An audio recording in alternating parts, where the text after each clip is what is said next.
is 1814.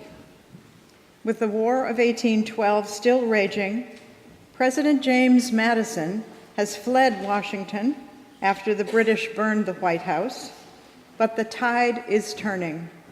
By year's end, the war is won, and Britain finally accepts American independence. Napoleon has been defeated and exiled to Elba, and the Star-Spangled Banner is published with words by Francis Scott Key. In Rhode Island, the War of 1812 was generally not popular, but despite talk of secession, troops were recruited for the war effort. Native son Oliver Hazard Perry had gained fame through a decisive naval victories in the Great Lakes, and the town of Providence was growing and was now home to some 11,000 inhabitants.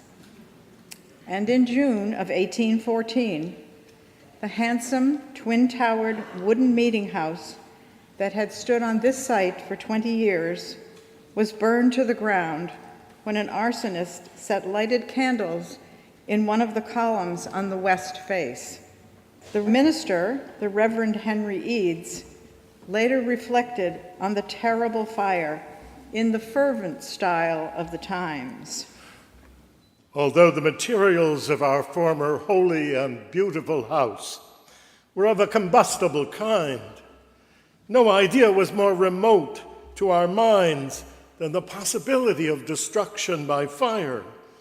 And had the earth opened her jaws and swallowed the building wholly within, the surprise could hardly have been greater than when we saw it falling prey to the ravages of the cruel and devouring flames. But the congregation quickly rallied. Funds were raised through the sale of pews, more about that later, and through the Benevolent Congregational Society, a separate financial body whose members since 1770 had raised and overseen the use of funds for the benefit of the church. In fact, Benevolent Street is named for the Benevolent Society. In less than a year after the devastating fire, the congregation had hired John Holden Green, a local architect and member of the congregation, had approved his design, and in May of 1815, with great fanfare, had laid the cornerstone for their new building, this time built of stone. Just a little over a year later, on Sunday, October 31st, 1816, the congregation gathered for the dedication of the building, which featured a sermon by the Reverend Mr. Eads and a prayer offered by Dr. Asa Messer, president of Brown University. Pew number 75 in the northeast corner was given to the architect by a grateful congregation. He said it allowed him the best view of his creation. Greetings to you all. My name is John Holden Green, and people have said that this is my masterpiece. Like most of my colleagues in America, I am self-taught, drawing my inspiration from pattern books and from the work of fellow architects. It will give me great pleasure to draw your attention to some of the special design features of our sanctuary. First and foremost, as in any congregational church of our day, is the pulpit. It dominates the room as the preaching of the word dominates the worship service. I followed a design by my fellow architect from Boston, Mr. Charles Bulfinch. The 12-foot height allows the entire congregation to see and to hear the minister. I had intended the structure to be built of pine, but several young men in the congregation raised the funds to enable it to be fashioned of mahogany. To further emphasize the importance of the pulpit, I placed 3 panels rising to an arch containing a fluted fan with a ring of plumes. The panels reflect the windows as the pulpit opens a window to the Word. To the right of the pulpit stands one of the 10 two-storied windows surrounding the space. The clear panes allow the light to flood the sanctuary. I chose to make these the full height of the room, rather than the single-story windows that you will see on the Baptist Meeting House just down the street. If you let your eye travel up along the trim, alongside the windows, you will see an ornamented capitol, which reflects the capitals on the 4 Corinthian columns. You will notice various kinds of columns around the sanctuary. On the pulpit, around the windows, alongside the doors, but the 4 colossal Corinthian columns are the most notable. I drew inspiration for these columns from the work of Sir Christopher Wren of London. I also used his idea of mounting the columns on pedestals so the full height of the column is visible above the box pews. Surmounting the columns is the segmented shallow dome with its ornate plaster medallion in the center. The 4 corners of the ceiling are filled with delicate fans which reflect the fans above the pulpit. There was a candlelit chandelier which I designed, but it has been replaced by this very elegant chandelier. I see that some clever mechanic has captured the light inside the glass to light the room. Although the organ appears to have been replaced since my day, we were able to save the pipes from the original organ in the second meeting house. And I designed the central space of the balcony to give it prominence opposite the pulpit. Still adorning the front of the balcony is the handsome Simon Willard clock, which has reckoned the hours in the life of the meeting house these past 200 years. So this is my masterpiece. I wish you the delight of it for another 200 years to come. Thank you, Mr. Green, and rest assured that we do indeed delight in your creation every Sunday. I mentioned a few minutes ago that the meeting house was funded in part by the sale of pews. Pew sales were a common practice in the early 19th century to pay the expenses of building maintenance and the hiring of clergy. Members of the congregation could purchase a pew, initially in an auction, and were then expected to pay an annual rental fee. A few of the original pew holders in 1816 are scattered among us today. Good morning. My name is Sullivan Dorr, and those of you who are native to our state may have come across the name in your history studies. I was a prominent businessman, and I made a fortune with my ships in the China trade. Indeed, I dabbled in diplomacy there as American consul from 1800 to 1804. My son, Thomas, in 1841, would lead the Dorr Rebellion in a far-sighted, if unsuccessful, effort to broaden the right to vote in our state. My pew is number 2, right here behind that of the minister, his family, and guests. I bid $690. That is equivalent to $11,500 in your currency today. The pews towards the front of the church were the most expensive. In fact, this, my pew, was the most expensive in the churches of our town of Providence. Greetings. My name is John Howland. I came to Providence from Newport as an apprentice barber in 1770, and eventually became an important, if not wealthy, citizen of this town. I was instrumental in establishing free public education in the city of Providence and served as its town treasurer and auditor for many, many years. I was also clerk of this congregation. As a longtime friend of Paul Revere, I persuaded him to have his foundry cast the bell that hangs in our new steeple. My pew is number 49, which I purchased for $135. As you can see, the cost of the pews decreases the further back you are from the pulpit. Good to see you here today. My name is John Jenks. I'm a deacon of this congregation. I accompanied our minister, Mr. Eads, to Baltimore in 1819, where I was privileged to hear the Reverend Ellery Channing set forth his beliefs in the Unitarian religion. We were there at the ordination of Reverend Jared Sparks. I was able to purchase this seat, number 47, for $350. The congregation prospered in the years following the completion of the third meeting house, so much so that in 1836, the congregation voted to make changes to accommodate the larger attendance. Again, they raised the necessary funds from within the congregation and from the Benevolent Society. Two of these changes are clearly visible. The parsonage pew and its counterpart across the center aisle were reconfigured into this open shape we see today, and the pulpit itself was lowered by the removal of the foot-high platform it had originally stood on. The two boxes installed at the foot of the columns behind the pulpit cover the gap left by the move. Repairs were also made to the steeple, which had been damaged in a storm in 1835.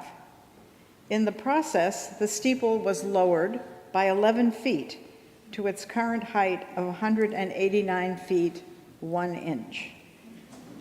At the same time, the painted and gilded clock faces were installed on 3 sides of the steeple. But the most significant change is one that is also visible, but most of us have never noticed it. By reducing the depth of the existing pews, the congregation was able to add 2 rows of pews across the sanctuary, one behind row 8 and one behind row 14. The doors on these pews were labeled A through L instead of numbers as on the existing pews. 2 additional pews, M and N, were added on either side of the pulpit. The pews were also made more comfortable, really.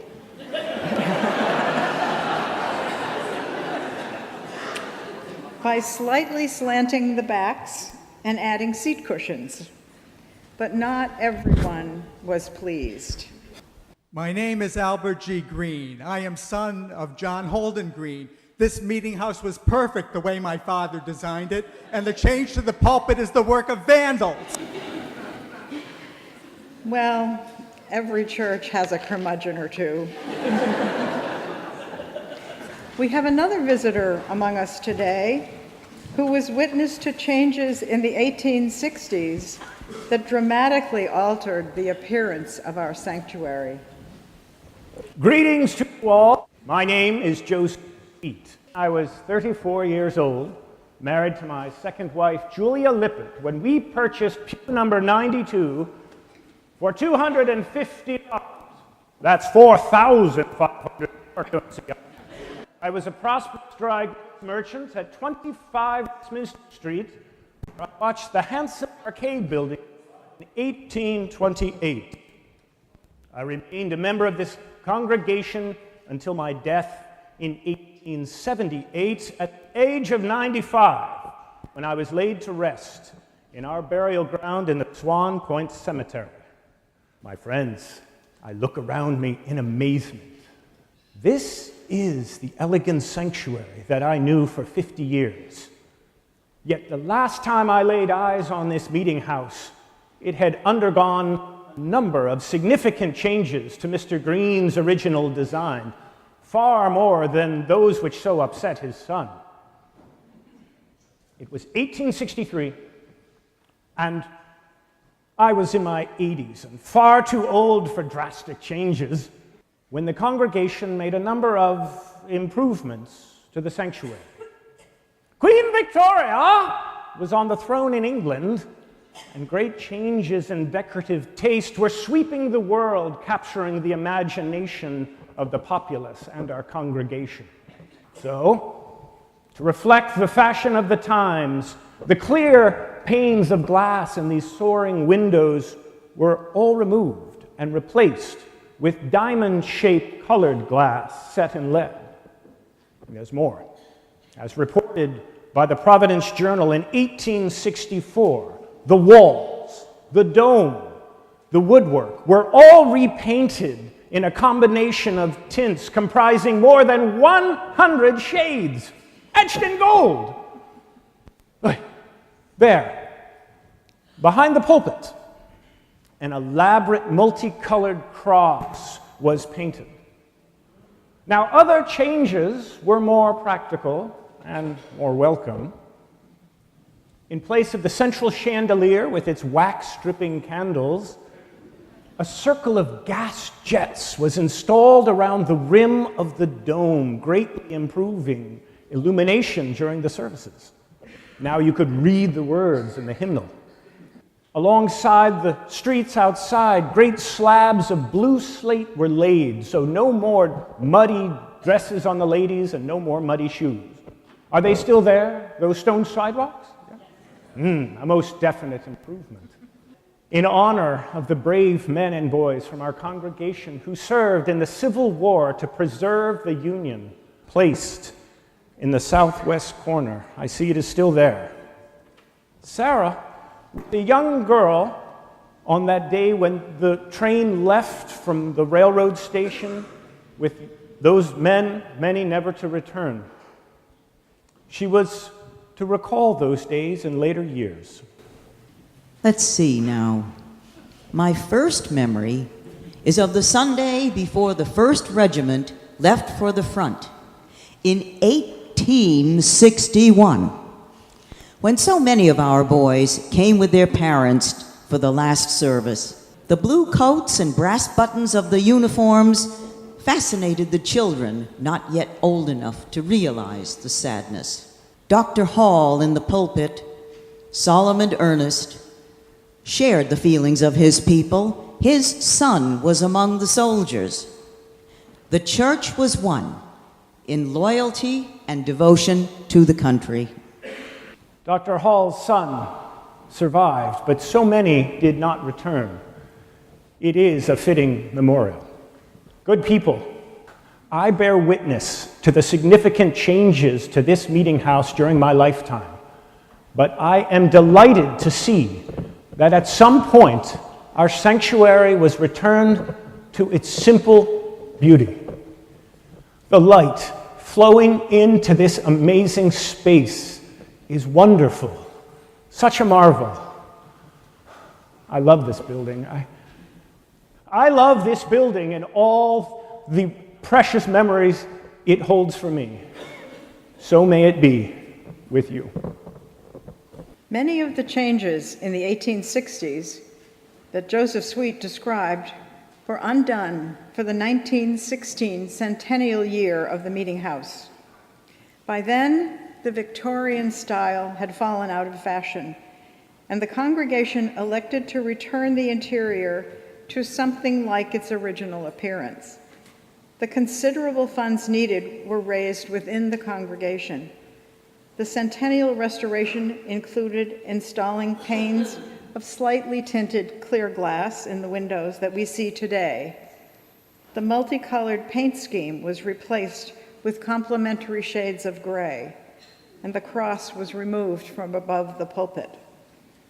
And in October 1916, to celebrate the 100th anniversary of their newly refurbished meeting house, the congregation held a 3-day event that included the Sunday worship service, led by the minister, the Reverend Dr. Augustus Mendon Lord, with the music that was being performed today, a Monday evening parish supper, and a Tuesday evening worship service that included greetings from Brown President Reverend William H.P. Fonts, and an address by the president of the American Unitarian Association, the Reverend Samuel Eliot. Some years later, a memorial to the men of the congregation who served in World War I was erected on the north wall, opposite the Civil War Memorial. And in 1926, the handsome gilt bronze chandelier, now hanging from the center of the dome, was installed when the building was finally electrified. For many years, the congregation enjoyed its restored meeting house, but as the 150th anniversary approached in 1966, the congregation decided to commemorate the milestone by sprucing up the interior of the building. Again, the necessary funds were raised from within the congregation. New carpeting was laid, the walls were painted in lighter tones, more in keeping with the original colors, and additional maintenance and repairs were carried out. A sesquicentennial celebration was scheduled to be held in October. But on August 23rd, catastrophe struck. At about 4 o'clock in the afternoon, during a heavy local thunderstorm, lightning struck the base of the steeple. It traveled into the interior, where it blew the organ apart and sent organ pipes flying through the sanctuary. Fire spread throughout the organ and then rose into the steeple. Dr. Robert Schacht, the church's minister since 1931, later recalled the events of that day. My wife and I were in Cumberland Hill when the fire started. Our good neighbor next to our church, Kenneth Sherman, promptly sent us word. We drove at once to Providence. We found our church president, Mr. Timothy Buffum, as well as many Prudential Committee members and others, helping to carry out valuable objects from the church. The chairman of our building committee, Mr. John DeBate, had courageously managed to shut off the intake pipe to our gas furnaces in the cellar underneath the burning steeple. My older son had arrived early and soon suggested to Fire Chief Lewis Marshall that he withdraw his men from the steeple, lest our bell, the heaviest Paul Revere bell on record, having its support timbers burned and coming tumbling down to endanger the life of his men. Chief Marshall did this, and we were all relieved. And this, of course, explains why the fire was fought mainly by giant streams of water from the outside and lasted so long. When sufficiently under control by this method, firemen at last were able to ascend a ladder at the east end of the meeting house, go along the ridgepole to the base of the steeple, and enter it there to subdue the remnants of the conflagration. Some of the appreciation of what our firefighters accomplished was expressed when at last a fireman reached the bell and tapped it with his axe handle. The resounding tone brought forth instant applause and cheers from concerned spectators.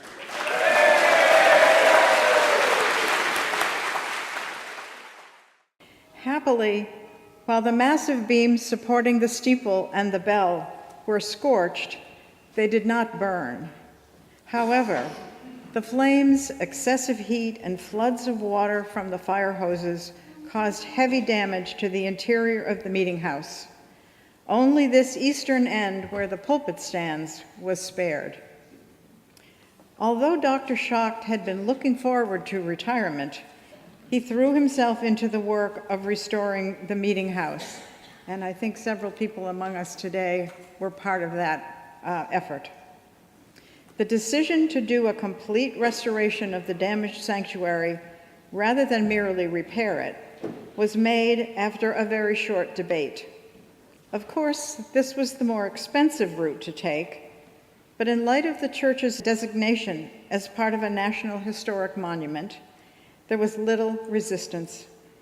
This decision, however, meant that additional funds were needed to supplement the insurance claim, since much of the restoration work was due to the passage of time, desired structural changes, and the expensive reproduction of the plaster work on the ceiling, and not simply to fire and water damage. In addition, a new organ had to be purchased and installed. The congregation rose to the challenge. A short but enthusiastic capital campaign drive was held and quickly raised over $2,000, the equivalent of $1.5 million today. With the insurance money and some funds from the endowment, the church was able to cover the total cost of $760,500. 2 years later, the restoration work was finally completed, and on December 8, 1968, the long-delayed 150th celebration was held. A special invitation was issued to the firemen who put out the fire. We have told the 200-year story of this wonderful building, Mr. Green's masterpiece, and perhaps gained a new respect for its value. We have observed the commitment of those who have been stewards of this magnificent space over 2 centuries. It has been 50 years since the last significant work was done on the Meeting House. We here have now inherited the challenge of maintaining John Holden Green's masterpiece. May we be worthy of that challenge.